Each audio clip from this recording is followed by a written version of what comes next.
These paintings, they seem familiar. Depictions of heroes throughout history. The Age of Gods, the Empire of Ronka, and this.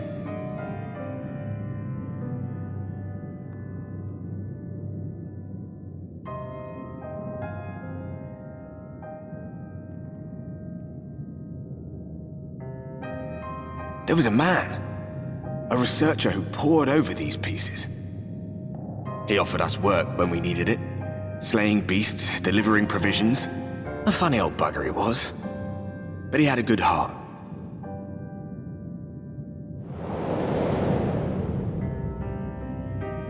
He believed this first painting dated back to a time of myth and legends, a tribute to the heroes of a long-forgotten era. The story went that it was rediscovered by an explorer from Ronka, who was so struck by its majesty that a second painting was commissioned, commemorating the heroes of their day. One day you will all be here too, he said. Heroes immortalized forever. Maybe I'll paint you myself? I had a good laugh at that. We were only trying to make our way after all. Being heroes couldn't have been further from our minds.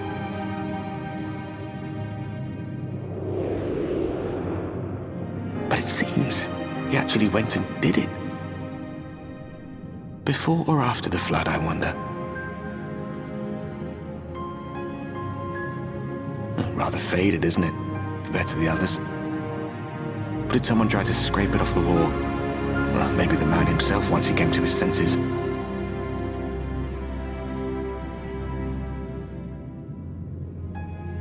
Do you suppose your deeds will warrant an addition to this collection? Or some other kind of monument?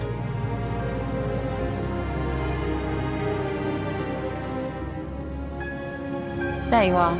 I have everything I need. Let us quit this place.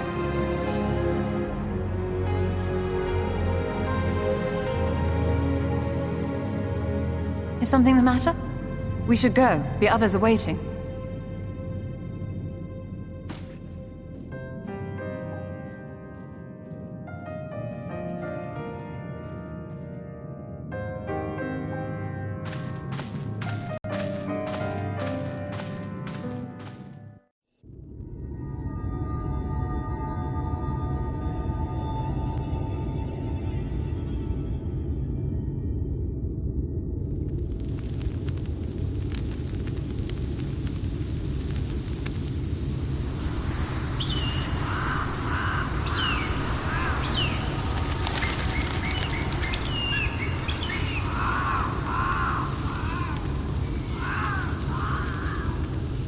Strange.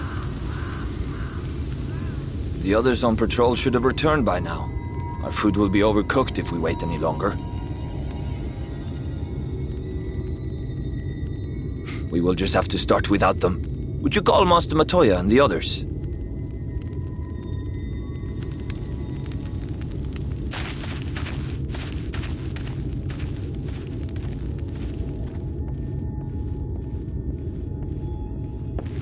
I tire of these games, Urianger. Why do you pretend you cannot see it?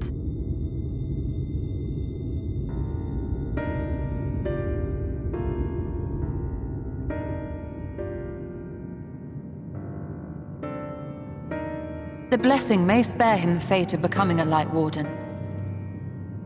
But you cannot be blind to the nascent corruption. He is not as he was in the Source.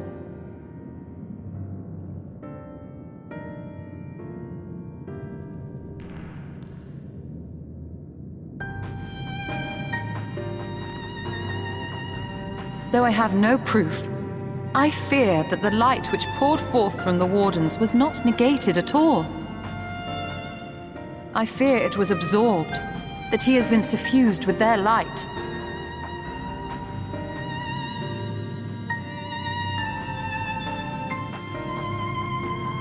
Though I have given thought to this possibility, I dare not speak until more is known.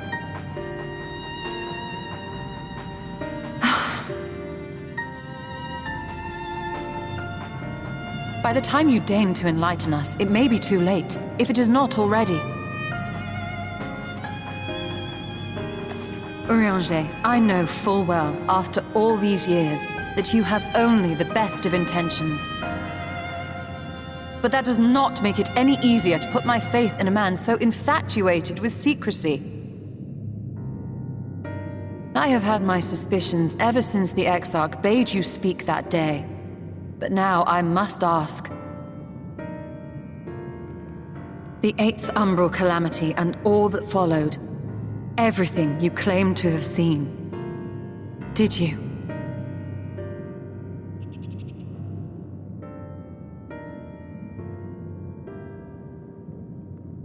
Help! Someone help! The Ilmorans have come for us! We're under attack!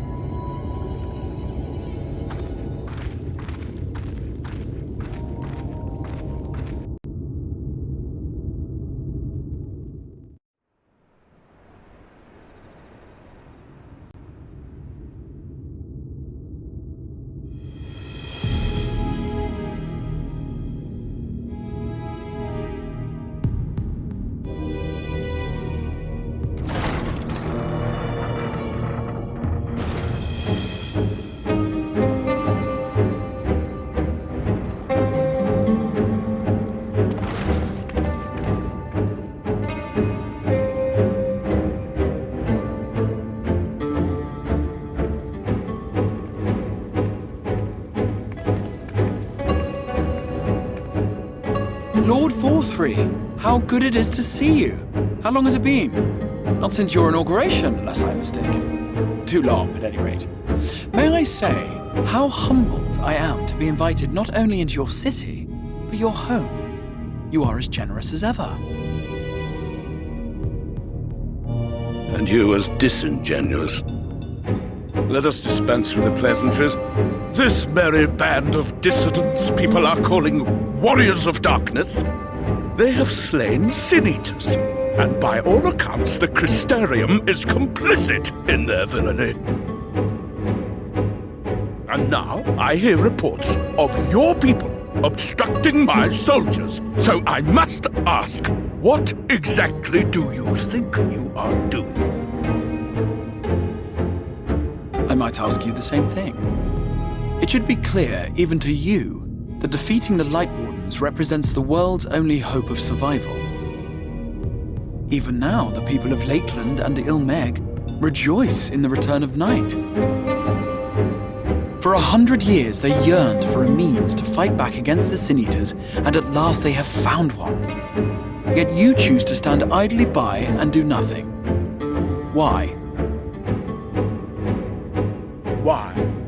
Because this hope you cling to is nothing more than a fever dream, an exercise in futility. Even should you slay the Sin-Eaters, the world as we know it is beyond salvation. With what little land and resources remain, the people would be free only to starve. Before long, they would turn to violence, then to war, and ultimately usher themselves unto oblivion. They require a firm hand to shepherd them from the edge. The hand of a king, nay, a god. I will see their dreams fulfilled, their wishes granted. I will give them peace, order, and they shall never want for bliss.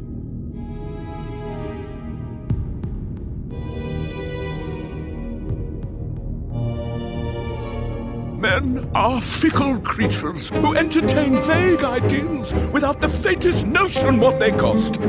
But a little fear can go a long way towards helping them realize what it is they truly need. Sanctuary. And they shall find none in this world save that which I afford them. That is why the Sin-Eaters exist. To unite the world under my dominion. A paradise fit to grace the 8th Umbral era.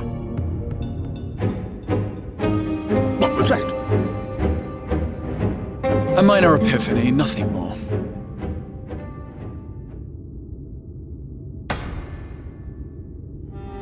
You have always held sway over those around you. Those who defy you must submit or die. What sits before me is the inevitable result of bloated privilege and unchecked power. But man is more resilient than you think. His achievements are not the product of violence and bloodshed, but compassion and understanding. This calamity is but another crisis to be overcome, and we will, once we eliminate the Sin Eaters. You poor, deluded fool. These people care not for the morrow. They care only for the now, and the contentment they lack. What good is a paradise to them if it is 1,000 years in the making, or even 100?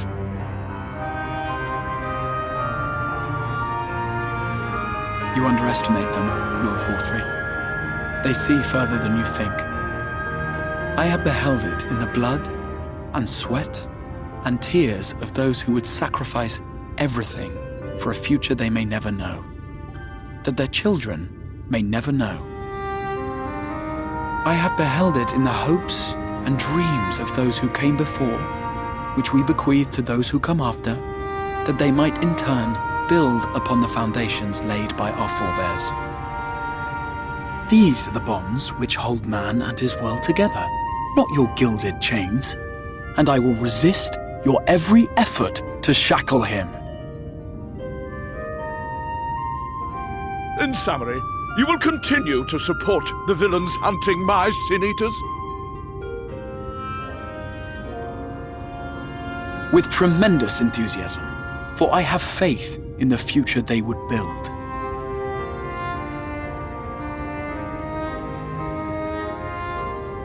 Oh, why do I even bother? Fools, the lot of you! So naive! So painfully predictable! Did you imagine I did not know your mind? That I would wait until after this meeting to dispatch my forces? Even as we speak, they march to the Sin Eaters' defense. Insurrection will not be tolerated!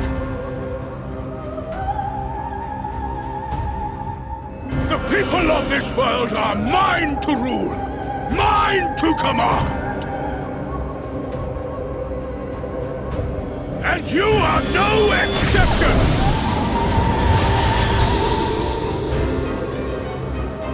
What? How did he... Insolent swine! I will not stand for this! Do you hear me?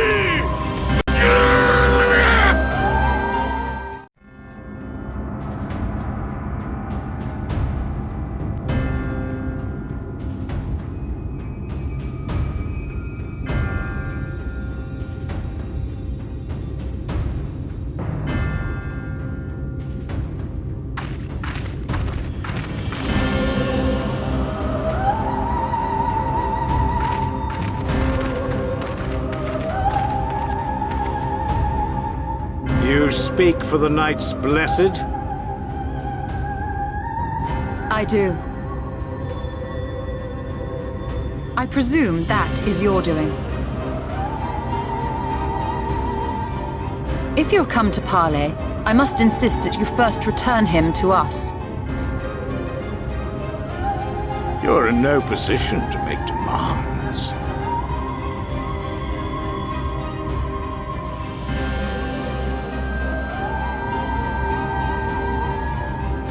By Lord Vauthry's decree, Raktika now falls under the governance of Yulmore.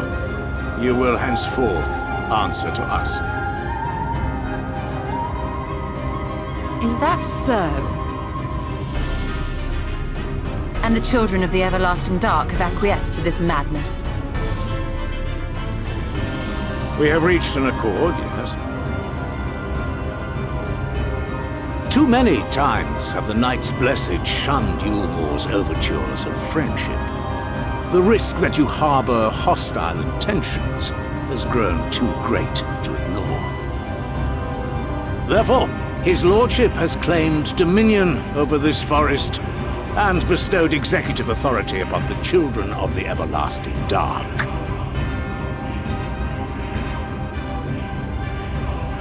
In his wisdom, Lord Vauthry has agreed to recognize ours as the only permissible expression of dark worship.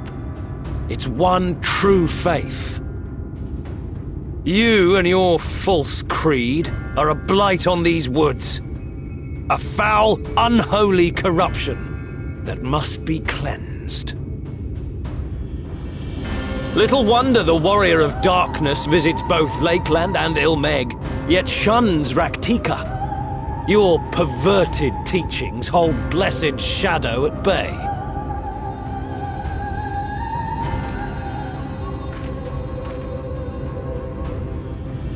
You have accepted the yoke of Yulmore to spite us, then? Fools. Darkness will never return to these skies while they hold sway. Those of you minded to obey his lordship are to make for woven oath with all haste. We will leave you, that you may have time to prepare. Woven oath? Are you suggesting we abandon our faith to join those zealots? What has your faith afforded you thus far? Nothing! We will guide you along the righteous path.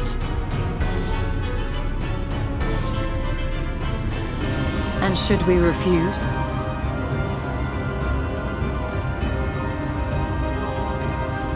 Anyone found here upon our return will be considered a traitor to Yulmore and dealt with as such.